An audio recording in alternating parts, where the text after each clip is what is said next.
Welcome to the AJ Brown Show, where we talk about all things investing, options trading, and the like. Now here's your host, AJ, whose primary mission in life is to help you become a better investor.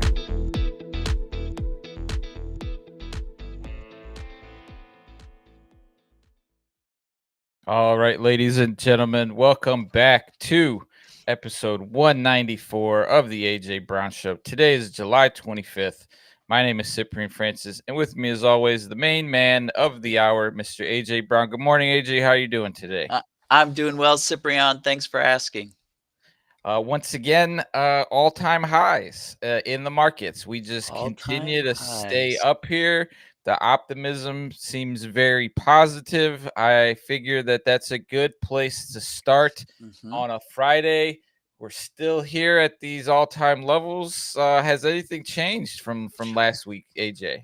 A little bit risk on, right? And that was on news that we've got a deal with Japan. Now, investors were hoping that tariffs with Japan would drop down to 10%. You know, they were at 25%. That's where we had set them across the board for just about everybody.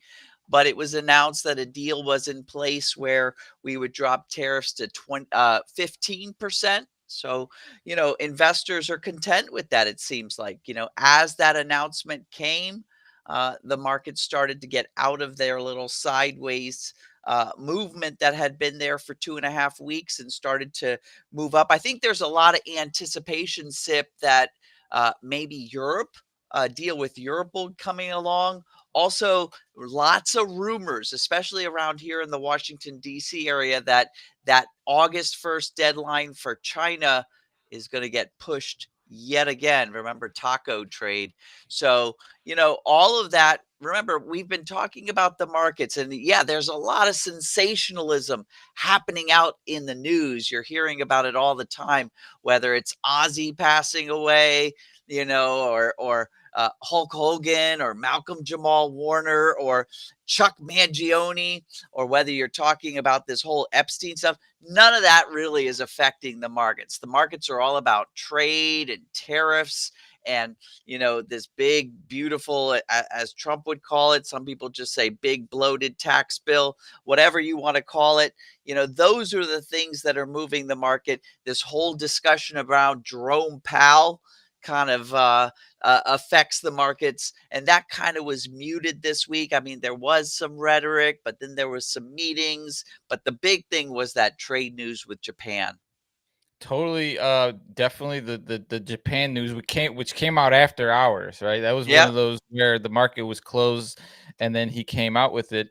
The next day, the news was that Europe is trying to follow a similar path. Like, that was really the only news that came out, and the market ripped off of that news. Um, did you see the press conference between President Trump and Powell yesterday? Because that was pretty entertaining. Entertaining is a good word. Whether it moved the markets or not, I don't know, but that was an interesting little bit of showmanship on both men's parts, but not much. I don't think investors took much out of it. And President Trump's so funny. He's like, I wish this guy would lower interest rates, and then pats him on the back, like.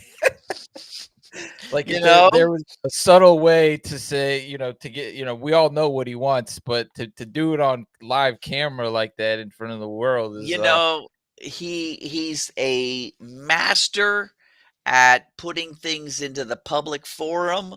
And so that's his way, right? He kind of holds the guy accountable in front of millions of viewers. But the scoop is, and I'll pull it up here, we've got a expectation of what the Fed's going to do coming July 30th. The Fed isn't going to do anything next week. And then September 17th. Now, September 17th, I don't know if you remember last week, we looked at this number and it was dipping below 50%. It's now up around 65%. So back on, right? With this, lowering of tariffs for Japan, expectation of lowering with tariffs with Europe, getting kind of this thing locked in, maybe interest rates could come down. So this number has been going up. This is for a 25 basis point drop. So a quarter point drop expected in September. We'll see how that plays out again as these trade deals come in place, as if and when, right? October, well, October, they're kind of right now thinking that there might be another hold, you know, allow a wait and see period. But by December, we're back to expecting a second rate drop of a quarter point. So a total of a half point by December. I think the jury's out. I mean, pretty much everybody's expecting one by September unless some wrench gets stuck in the works. And then whether it's October or December, I'm not sure, but we're expecting a second one at that And it's point like the too. question of, is inflation really this high for us to continue to just stay at these rates and the market continue to make new highs? I Like mean, wouldn't that validate the idea of, okay, if we were to lower rates, now would be a good time because the optimism is so high that we could maybe fight through any of the inflation. But I guess it's still the tariff question of, is this spilling over into the consumer side? exactly. So, the market and where the market is, highs, lows, really isn't a indicator. It's not related to what prices are happening at the supermarket, prices that are happening at the, big box stores. That's what the interest rate, is aiming at controlling. And we saw in that consumer price index last week that there are clear sectors, the ones where we don't do it at home. I'm thinking coffee. I'm thinking, some of these things that we rely on. Like, you take coffee away from folks, man, you're going to start having some really aggro people here in the United States. And, you're talking about raising prices by 25% on a cup of Joe. That's going to make some people upset. So, we saw that in the consumer price index. That's all because of these tariffs. So, that's what Jerome Powell's been saying. He's like, we got to see how these tariffs play out because that's controlling prices, and the interest rate and the Fed is all about, controlling prices as well as keeping full employment. So that's what the Fed's trying to do. The Fed's hunkering down, focusing on that. They're trying to keep the cameras off of their $2.3 million renovation here in Washington, D.C. on their building. Uh, that's what they're trying to do. Trump would like the ratings, right? Trump is ratings oriented. That's what and again, I'm not that's AJ Brown's interpretation. So if you want to come after me, I'm not getting that from anywhere, but I perceive that he's ratings oriented. And in people's minds, high interest rates is no bueno. So if he can get the interest rates down, he'll get the ratings, right? Whether it's the right thing to do or not, he wants to have it happen because he wants to get good ratings, right? That's what I interpret out And of I it. suppose my question to you would be, if we were to stay elevated, would it be driven more so by the employment side or the inflation side? Because that is the dual mandate, and It is the dual there are some mandate. signs of some softening there, but is it enough to validate a lowering of the interest rate? I guess that's what we're waiting to see. But also, I mean, I'll give you one more data point, and that was this morning's durable goods orders. Speaking of prices and interest rates, Durable goods dropped 9.3%. Now they expected it to drop 11%. It only dropped 9.3%. And that was after a pretty hot May, right? And if you then drill down and you take automobiles out of it, actually durable goods kind of was flat, right? So durable goods are things that are manufactured here in the States or at least assembled here in the States and then sold, and they're not like consumables. They're not like food, they're not like vitamins, they're not like motor oil, things that you consume. These are things like washers and dryers and sofas and dishwashers, durable goods. And cars fall into that, but cars are kind of like their own beast. So that's why you see the second number. So in other words, May was hot for cars. June almost fell flat on its face for automobiles. So we're going to have to see how that plays out too. This whole automobile sector and tariffs is its own thing. But, the two biggest purchases most people make, is a house and a car.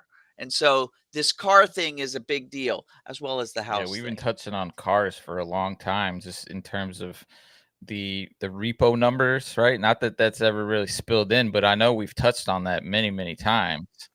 Yeah, we have looked at the repo numbers. By the way, the one of the things about the Japan deal, I just kind of drilled down a little bit into the Japan deal.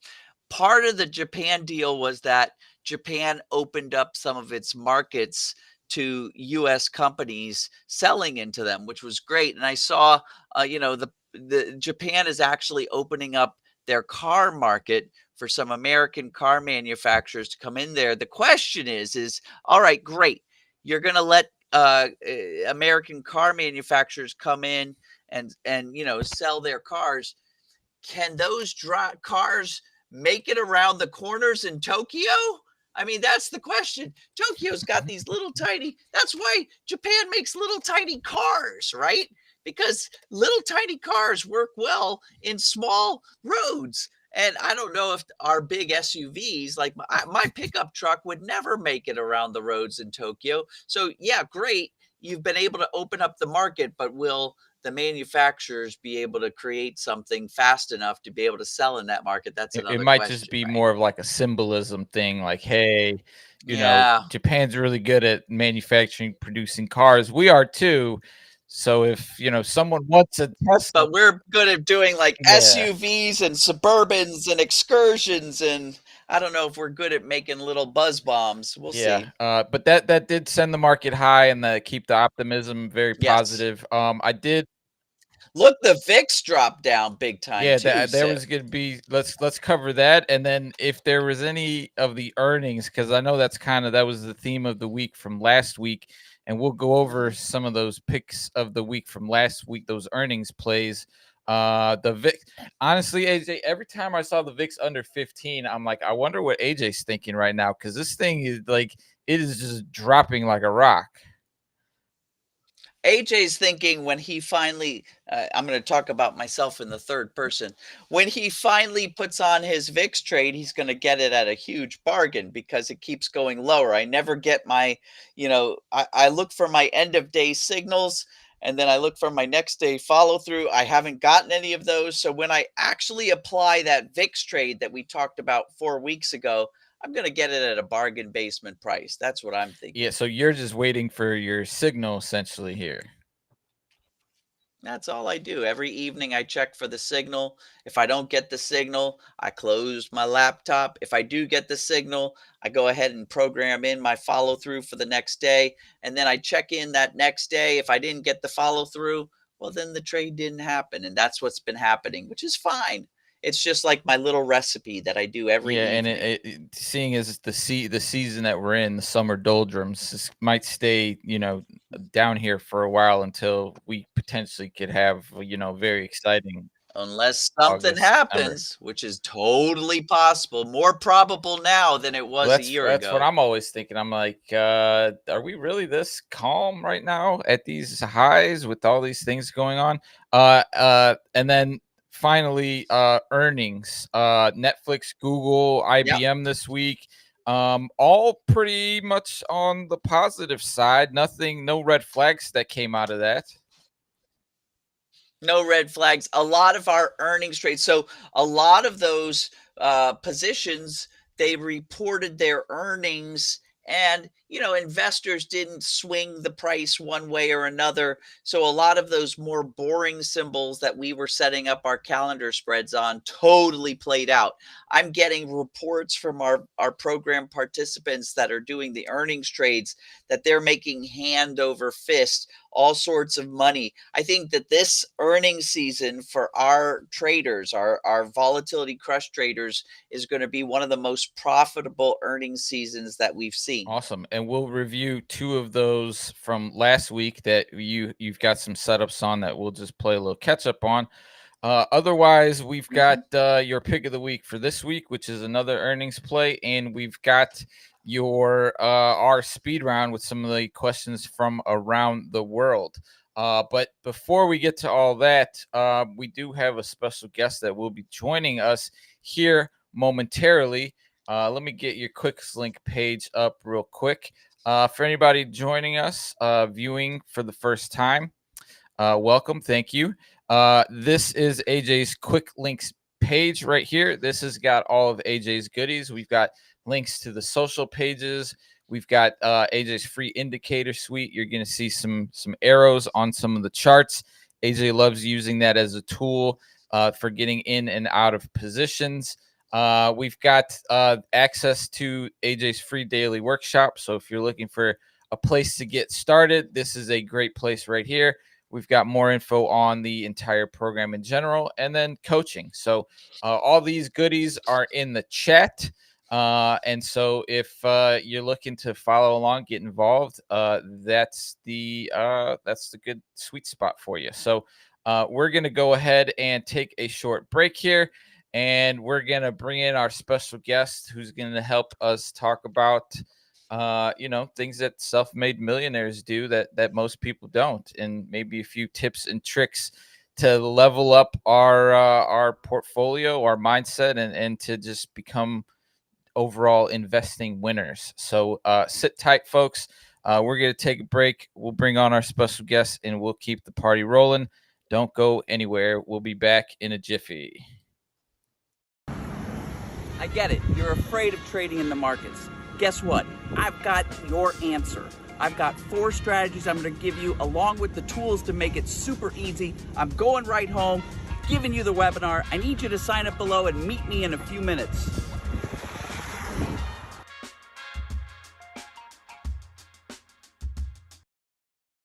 All right, back at it again. And without further ado, we're going to go ahead and bring on our special guest of the day, Mrs. Sorry if I didn't, address that correctly. Miss Ann Marie Sabath, how are you doing this morning? Great, Cipriani. Good to see you, and AJ. Thanks for having me on. Hey! Yeah, and AJ's got your book there. Go ahead, show that again, AJ. So this is your newest book. We'll go ahead and give people a little slate of all your published pieces here, but that one right there, the Wannabe Investor 40 Must Know Facts Before Buying Your First Stock. So Anne Marie, what would you say is a first tip for people that are sitting on the fence that want to be investors? Well, the first tip is to learn the language before you plunge in. That's critical. I was a wannabe for many, many decades.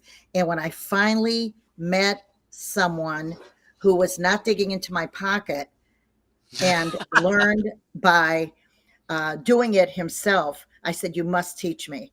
And I studied with him as a friend for 10 years. And I was so shocked by how easy it was by learning the lingo, by creating what you said, AJ, with options, by creating a recipe or a formula that I had to write this book because I know that more than 40% of Americans are not in the stock market.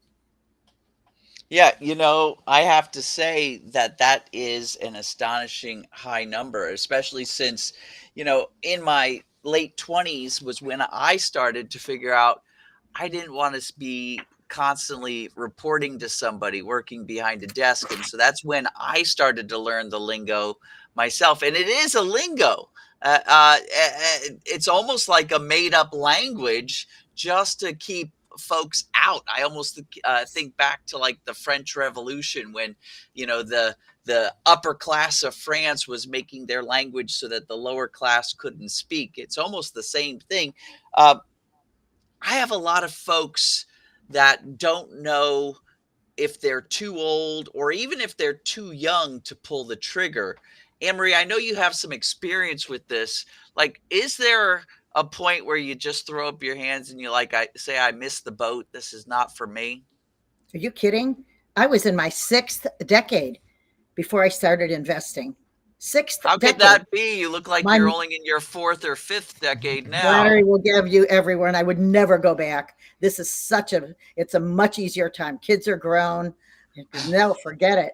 My point is, if you're never too young or too old to invest in the market. And let me tell you, it's magnificent.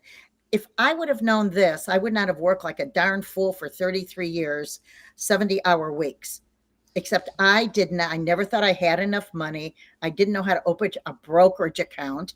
I thought that you had to pay more on your mortgage than begin investing.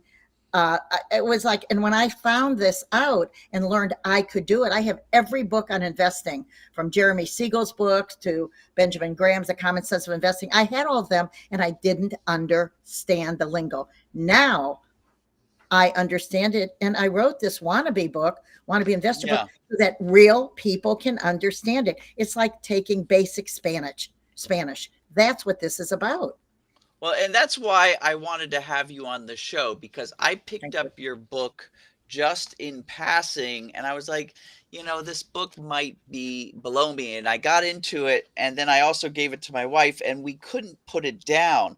I mean, there's all this like stuff that I know, but it was explained like, I would almost say to all the folks that join my program, before you even do anything, take a weekend or a week and go through Anne Marie's book, because it just explains things in plain English so that you can go back and the must know facts, and then the call to action at the end. I mean, this was just like the perfect primer. Well, first of all, I decided, and sorry, there's no connection between me and Anne Marie besides the fact that I read her book. But I have to say that I was just enthralled because, there was a call to action at the end. You could take this book and be totally, a self-sustaining investor, or you can use it as a primer to then be able to go deeper. It fills in all those necessary gaps that I'm sure some of you have felt when you try to dive too quickly into the deep end of being like a full-time trader or something like that. But I guess I do have a question for you.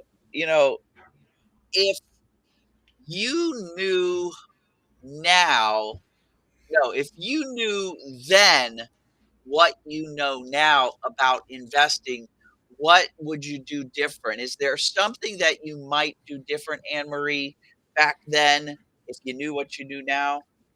Yes, I had my money in CDs for 30 years. Are you kidding me? Oh, I didn't trust having somebody else invest for me, only because I didn't understand what they were doing. I didn't mind having a financial advisor. However, the person was speaking a complete different language, and I needed to understand what that person was doing with my hard-earned money.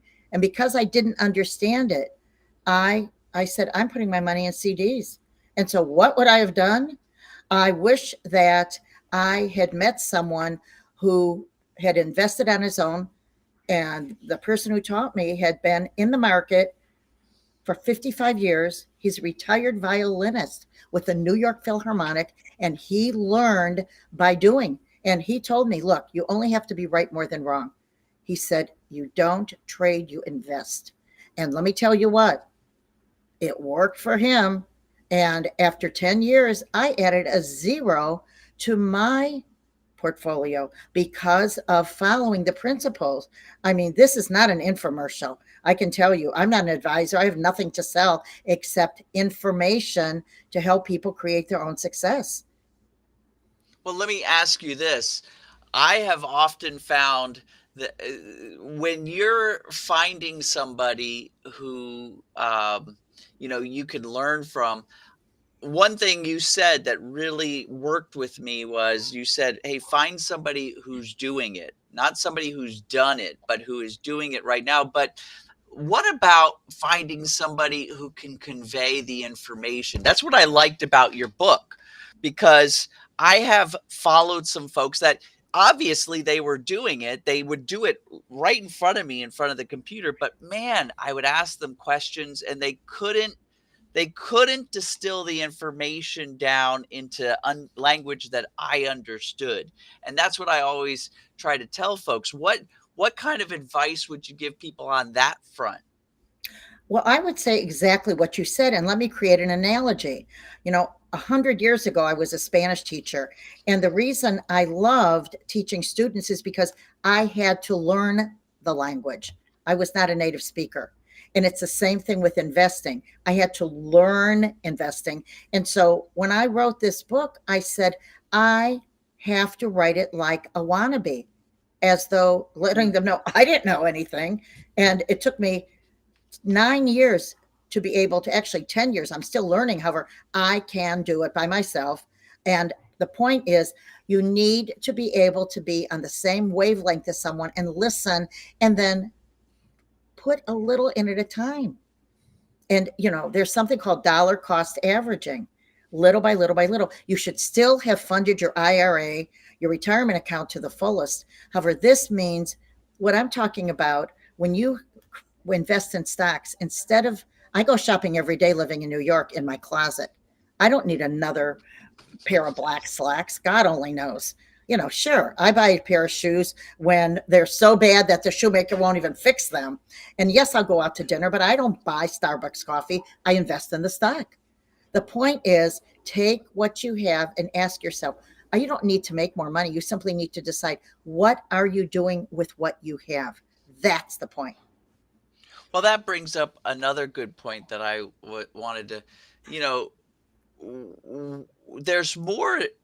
Would you agree that there's more to, investing and making money than just the mechanical part of it? There's something else. There's got to be a mindset. Do you agree with that? Well, there is a mindset. And what it is, I mean, I've learned over the last 11 years now that I'm now working smart. I'm not working hard. Yes, I still have a business. However, truly, my investments have funded my business. They have funded my business.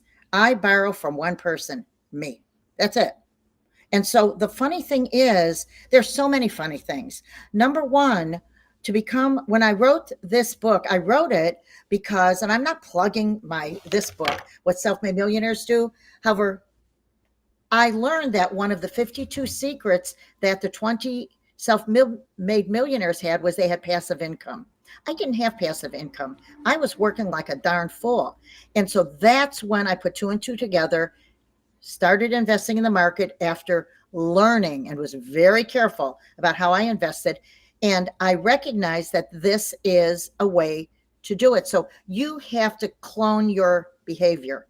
If you're going to work hard, work smart. If you're going to invest smart. That's what we're talking about. And remember something, it's not timing the market. I love technical analysis. It's so bad. I mean, it's so bad. I love it so much that we would never have somebody break in our house listening to what we talk about, because it's about technical analysis. They'd be bored to death. I love that. And so the key is, because it's a language. Charts don't lie. And I'm sure I'm speaking your lingo, right, AJ? Yeah, I mean, it's right absolutely. there. Nobody makes this up. And so the point is, when you see things, seeing is believing. This is really what it's about. And if you mind if I share what I did to start investing? Yeah. Yeah. Well, How did you get into that? thank you. Well, what happened when I finally had enough confidence listening to this individual, his name is Alan. I said, okay, well, I'm going to take $25,000 and I want to invest the first day of the year in what is called the Dogs of the Dow. Dogs of the Dow. And this is in one of my sections. It's in section 34. And the Dogs of the Dow, the dogs mean, oh, what a dog, what a loser. Well, the Dogs of the Dow are part of the Dow Jones, the Dow 30. And so you take, in my case, I took the 5 lowest stocks per share. So maybe they were $15 or $100, whatever it was a share, that paid the highest dividends. And this is a strategy that's been going on for, I don't know when it started, but forever. And so I said, I'll do that. And then I'm not going to touch it for 1 year. And studies have shown that over a long period of time, these Dogs of the Dow go ahead and they earn X amount of dollars. And if you compare them on page 187 of the book, you see what the Dogs of the Dow have done. I use the small dogs, meaning the 5 versus whatever, the Dow Jones, the whatever the case. I'll give you an example. The small Dogs of the Dow in 2019 did 9.20%. The Dow Jones, in that case, did 25%. The S&P did 31%. However, it switches because sometimes I see the Dogs of the Dow did 20%, and they were actually even with the S&P or with Magellan or whatever the case. So the idea is you have to do what you're comfortable with so that you can actually look at it, test it, and go from there. I talk to every Uber driver, and probably every Uber driver has a copy of the Wannabe Investor. And the Uber driver from last night was telling me that he does futures and he really made a big mistake. He lost $250,000. And I said, well, why? And he said, well, I was too greedy. I was too greedy with what I thought I was going to make. And this is the case. And so, we talked about it. I said, I'm not a rocket scientist. You're 28. You have a long time. However, why don't you invest in stocks? Well, it's like wanting to be part of the Indianapolis 500. He wanted something fast. However, he knows what he's doing. He knows when he's going to stop. So the whole point is, options traders often, as you know better than I do, start by investing in stocks. And sometimes they're so exhausted by doing options that they may go back to stocks or they may diversify. Is that a fair comment, AJ? That is, especially those folks that really don't grasp, some of the nuances of options, which make options, more flexible than stocks. But if you're just jumping as a leveraged instrument from stocks to options, you might get overwhelmed by the moves. So that was one of my questions: was what brought you? I always say that you could as an investor figure out any of the different vehicles and make it work for you if you stick with it and you master it, and just find the one that works for you and works for your lifestyle, learn it, master it, and then go forward and don't get distracted. What brought you specifically to stocks? Well, what brought me to stocks was Alan had invested in stocks from the time he was 22 years old. As I said, he was a violinist and he was doing a solo, and his musician friend next to him said, he pointed out to the conductor, and he said, he's very wealthy. And Alan asked, how is that? And he said, he owns a lot of Coca-Cola. So the next week, we're talking about 1962, the next week, Alan had $1,000 in his savings account. Coca-Cola was $100 a share at that time. He bought 10 shares of Coke. Now, when I was writing the book, I emailed the investor relations of Coke and I asked, I said, if I bought 10 shares of Coke at $100 in 1962, what would it be worth today if I had kept it? $2.5 million. Now, that was a year and a half ago when we were writing the book. The point is, now, do I invest in Coke? You know what? Everybody has to invest in what they feel is best for them. That's the most important. I have my grandkids in Coke. However, Coke is not my style. I drink it off sometimes. However, the point is you have to decide, what are you? Are I you drink a low risk? I drink mine with some bourbon on a Friday Well, evening. I'll give you any bourbon I have. I'll take more Coke. And so the key is, what are you? Are you a low risk? Are you a medium risk? Are you a high risk? And I'll tell you, when I invest in a stock, I love stocks. When I invest in a stock, I get to know the owner. I finished reading The NVIDIA Way, which is about Mm. NVIDIA and Jensen Huang. And let me tell you what, I have a Mhm. lot invested in NVIDIA. And I thought, I want to know if he was the right person. Are you kidding me? I invested more. That man knows how to work. He believes in this. NVIDIA is an appendage of his. I believe in Apple because I love Tim Cook. I love Steve Jobs because they lead the pack. The question is, would you choose these people as friends?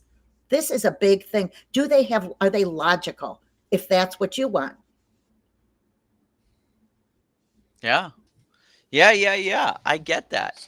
I get that. That's so folks, that's the whole story. This book totally captivated me because it wasn't like it was new information, but it was presented in a way. Well, there were a couple of tidbits that were new, especially the part where Anne Marie challenged me at the end. And so I'm going to leave that to you guys to go and grab a copy of the book and be challenged yourself. But the scoop is she presented things in a way that allowed me to wrap my head around stuff. And I've been doing this for almost 30 years. And for me to get so excited about a book about investing, it had to be written very well. And so um, I can't give it enough Thank kudos, you. Cyprian. Yeah, and so Anne Marie, that's the wannabe investor. And prior to the show, you told me that you're wrapping up the wannabe Minute Master 30 Steps to Becoming Affluent, which you said is coming out later this year. Is that correct? It is. It's coming out January 13th, 2026. And the reason I decided to write it is I realized, when you finally have enough money for food, shelter, clothing, enough to be able to share with your children once a year, you don't have to worry about it. Now, the question was, what do you really want? And it's a matter of time. And so I studied why Mhm. and how, what it is to become more time affluent. And, at first I thought it was boring. And then I started putting this into practice. And it really makes a difference. In fact, we're creating the Wannabe series. We own the Wannabe, like the dummy. And so there are several other Wannabe books that are coming out after that. This is what it's about. I love helping people be successful because, again, I want to make it easier for them. And I love telling people what to do.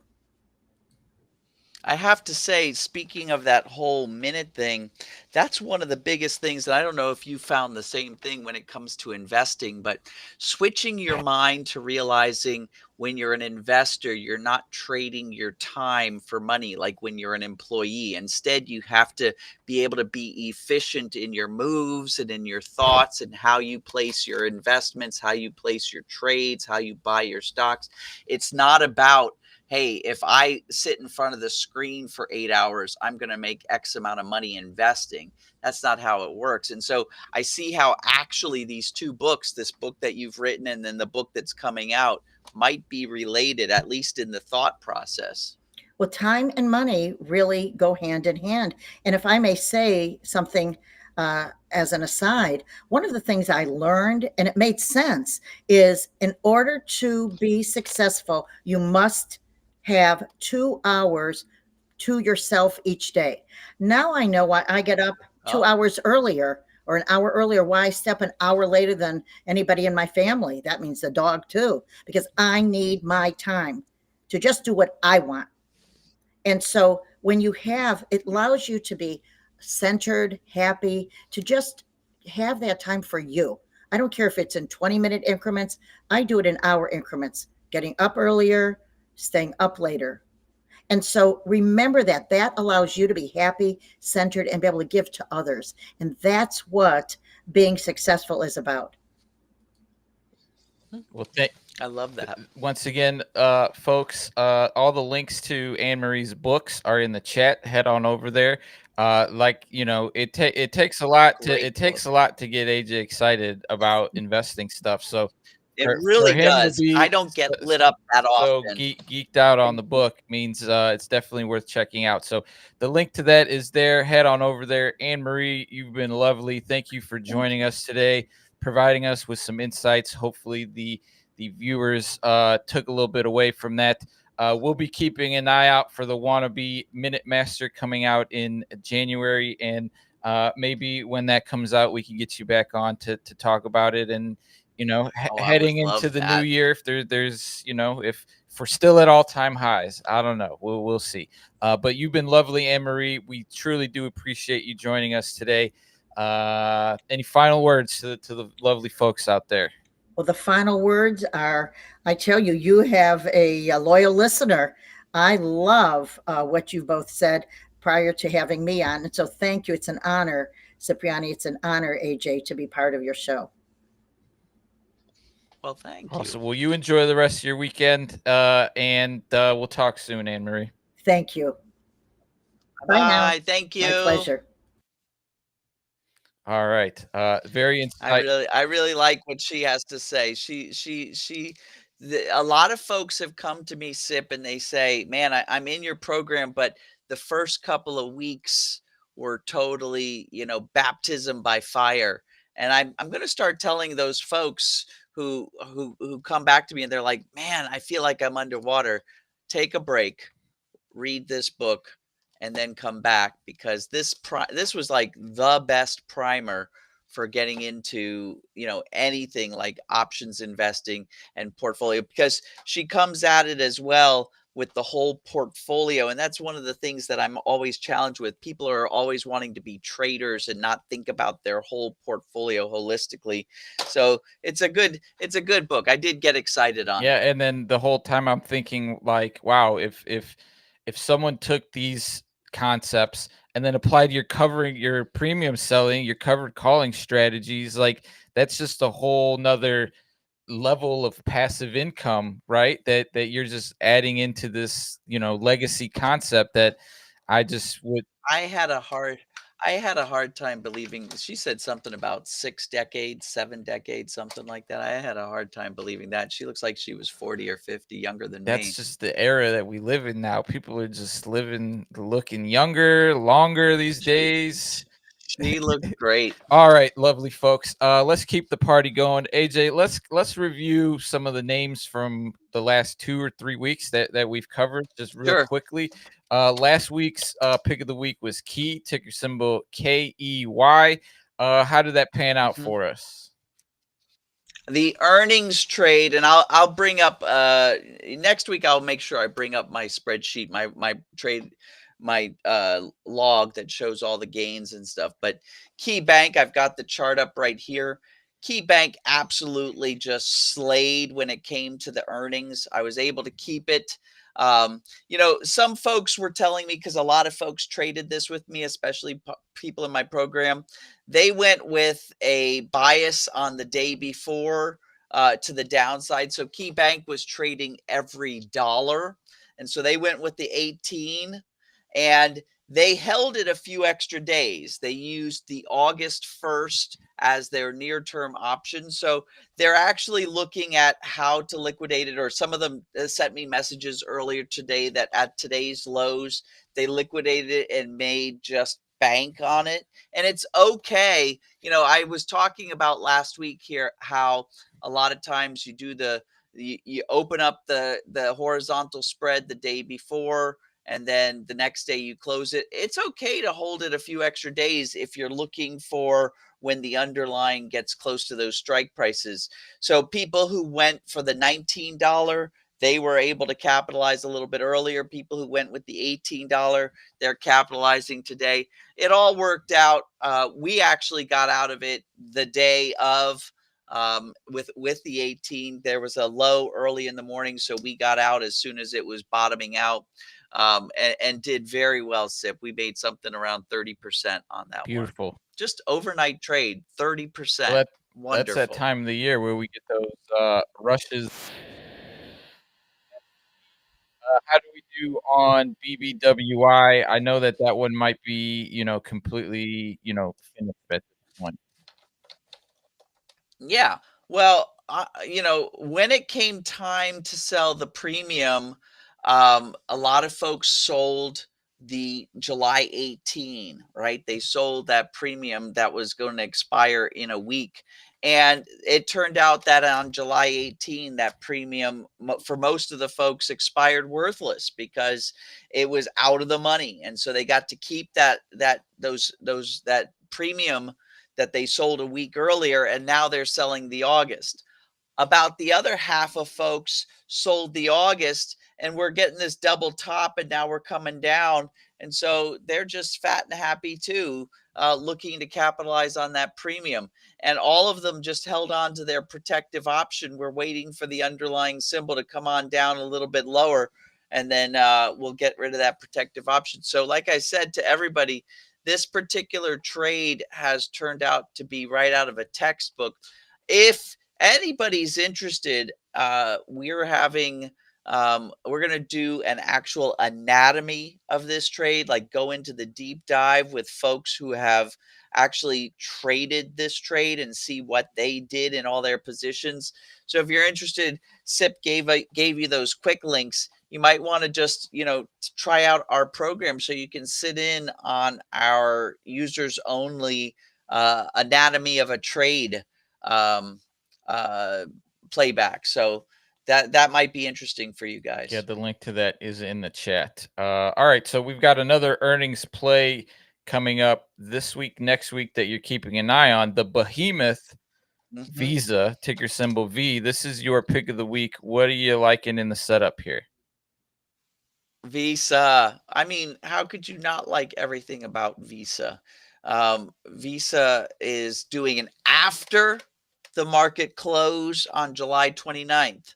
So that means during the trading day on July 29th, we're going to be setting up our calendar spread like we explained. If people don't know what I'm talking about, we did a good explanation of this last week during our podcast.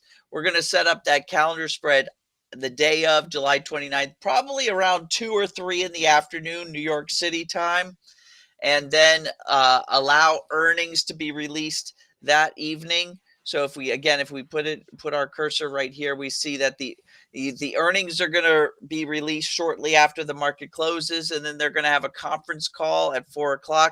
The next morning, I'm going to look for the opportunity to go ahead and sell that calendar spread after that volatility crush happens, probably around 10 a.m. in the morning. Whatever strike price I choose, and I'm going to wait until the 29th to decide which strike price. It'll probably be very close to wherever we're trading.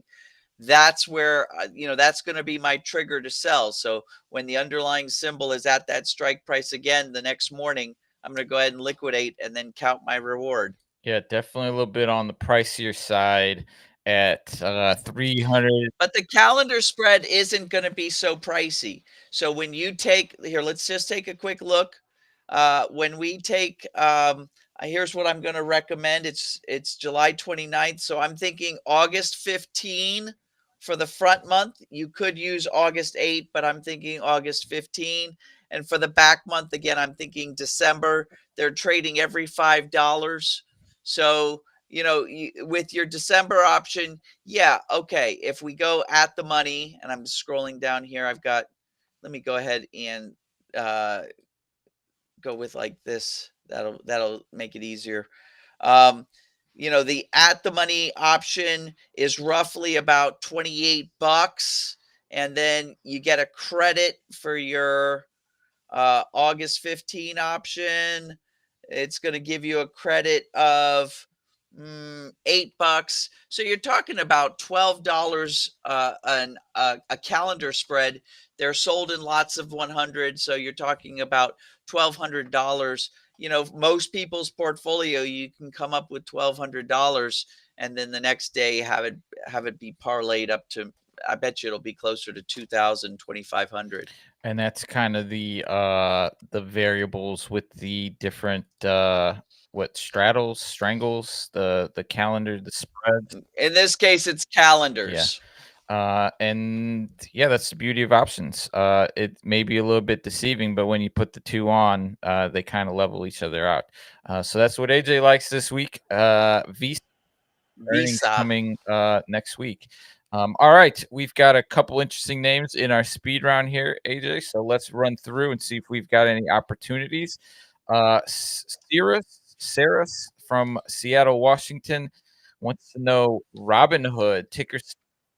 Oh, that's one of your favorites. I remember when we were looking at this, like when it was a $10 stock, a couple years back, during the meme craze and all that, and they've gotten their act together. Act together, yes. I remember they were doing well. They got a lot of young folks interested in their method, and then the whole thing happened with Roaring Kitty and GameStop, and Robinhood kind of got on the wrong side of them, on the wrong side of the younger traders who. But then they've built that credibility back, and they've gotten a whole bunch. Look, just since April of 2025, just since the last 5 months, they've gone from $40 up to $110. Here, swing trade. We talked about swing trade for the last couple of weeks. This is classic swing trading material. I can see exactly where the new trend had started. So I'm going to, Cirrus, listen carefully here. We're going to put a best fit trend line right here, starting at this lowest close. Let's see, this close was at 34.17.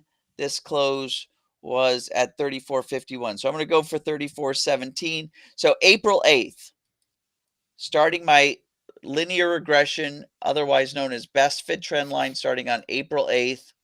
I love that. That's a beautiful trend. Now I want to see the pullback. So here's what you're going to do. You're going to apply an indicator to your chart called the Williams percent R. Williams percent R. And when you apply that indicator, we're going to change its settings. Make sure, or you're going to verify the settings. Make sure the length is 14. Make sure overbought is -10. Make sure oversold is -90. For some reason, out of the box, these indicators have been getting tweaked over the years, but it should be 14, -10, -90 for what we're trying to do here. And add that indicator in. And what we're looking for, Cirrus, we're looking for this particular indicator to dip down below that -90 line. So we're watching it carefully. And when it dips down below the -90 line, now we're going to wait for a confirmation indicator. Go download my confirming moving average indicator. And here's what I want you to do for the settings. I want you to change the fast length to 1. Pay attention. Change the fast length to 1. Change the slow length to 7.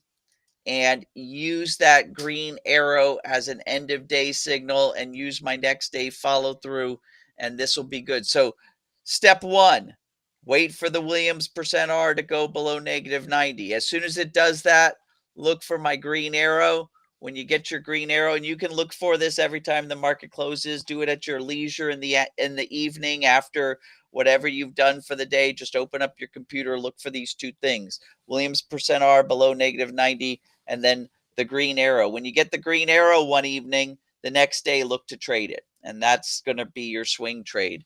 Use a in the money option if you're elegant. If you've got some experience with out of the money options, use an out of the money option, and just make that thing work. Go 3 to 6 months out. Cirrus, I think you got a beautiful trade coming up. Yeah, and Robinhood is definitely releasing some interesting fintech technology that is kind of revolutionary with their tokenization concepts. So love to see them. And obviously investors see that, Sip. It's pretty clear. Yeah, their product isn't too bad. I'm looking at it every day. So love to see the comeback story. So we'll keep an eye on that, Robinhood. All right, moving on to our second name, Henry, not Henry Ford, but Henry from Topeka, Kansas is interested in That's funny. Ford, ticker symbol F.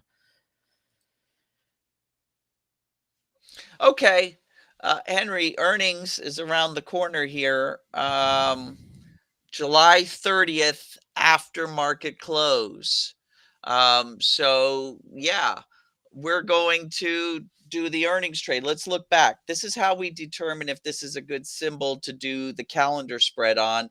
We look to see on previous earnings whether or not Ford goes crazy the next day. And this one doesn't look bad. This was the earnings that was released on May 5th. I'm going to go back actually a whole year, and I'm going to look at each one, especially the one that was exactly 1 year ago. Now, the one that was on February 6th, we saw a little dip. Now, we can go back and look at some headlines, whether it's, whatever your favorite news source is. I like finviz.com. You can go back and see what happened on February 6th. We saw it again here. And on the earnings, I might have to go back a little more than a year. Let's go back 2 years. All right, here's the one I'm interested in. Now, that was July 24th of last year. We saw a big dip. But you know what? I think I would do a calendar spread anyway. I think Ford is calming down a little bit, especially with what's been happening. Yeah, I'm okay. I'm okay with doing a calendar spread on Ford. If you've got a bias, maybe this weekend, Henry, you look up all the headlines and you determine if you've got a bias. If you've got a bias, let's do the calendar spread in that direction. In other words, if we're trading at $11.50 on the day of earnings, remember earnings is after market close, then let's do the 11 if you've got a negative bias. If you've got a positive bias, let's do the 12. Let's go in the direction of your bias with selecting the strike prices. I think we could actually make this work really well. And go a little bit further out with your front month option, just in case we need to let there be some recovery. But yeah, I think that's what we want to do, is turn this into an earnings play. And then Ford is an ongoing premium selling play. So once earnings is behind us, let's look on how we can make this into a premium selling trade. Awesome. Hopefully that was helpful, That's funny, Henry. Henry. I don't know if that irony is lost on you, but I'm glad you're interested in Ford. I like Ford. Yeah, like we mentioned earlier, autos hot topic in the global sphere at the moment.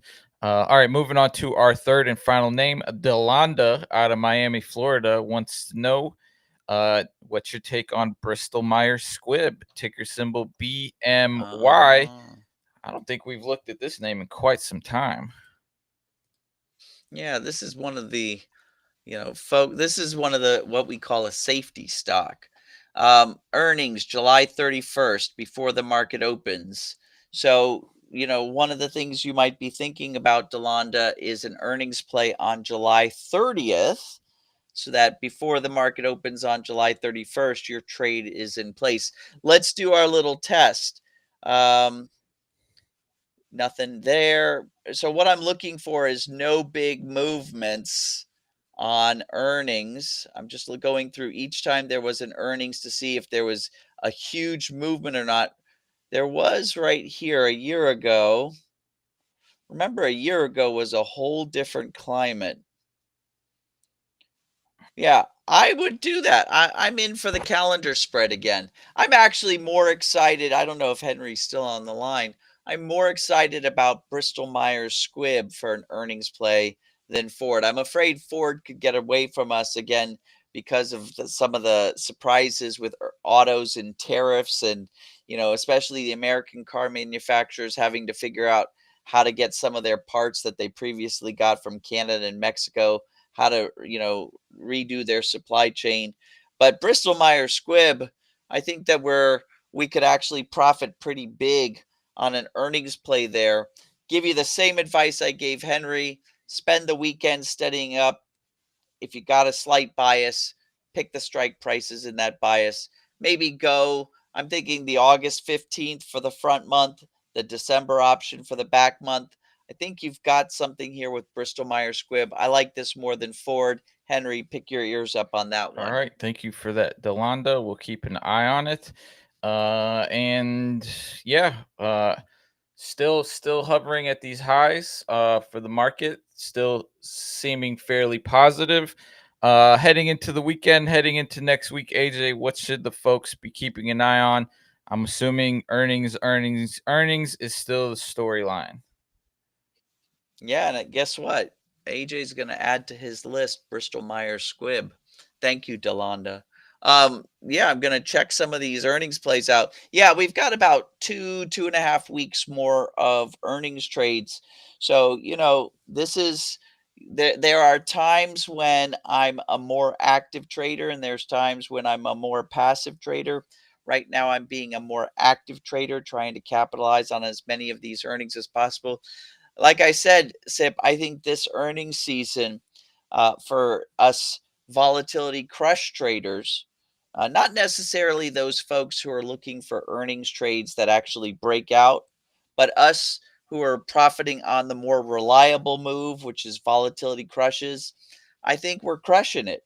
I think we're having our best earnings season. I'm looking at my portfolio, growing. By about 40 to 50% just this last 3 weeks. And that's the beauty of some of these strategies. So if that's a number that the lovely folks out there watching want to incorporate into their own portfolio, into their own investments, then join us. Head on over to the quick links page. Hit that like, hit that subscribe, hit that follow button. Get access to AJ's free indicator suite. That thing is extremely powerful. Check out the workshop if you want to learn a few more of these basic strategies. Get the coaching if that's something that you're interested in, and check and learn about how you can get in on that mastermind call where AJ is going to be doing that anatomy breakdown next week, in the coming weeks, at some point soon. I don't know the exact date, but get in there, sign up, get the info. Once again, big thanks to Ann Marie Sabath for joining us on today's episode. The links to all of her books are also in the chat. As mentioned, AJ is a big fan of the Wannabe Investor 40 Must Know Facts Before Buying Your First Stock. So if you're looking for a gift for somebody in the family, some extra reading literature, this is highly recommended by AJ.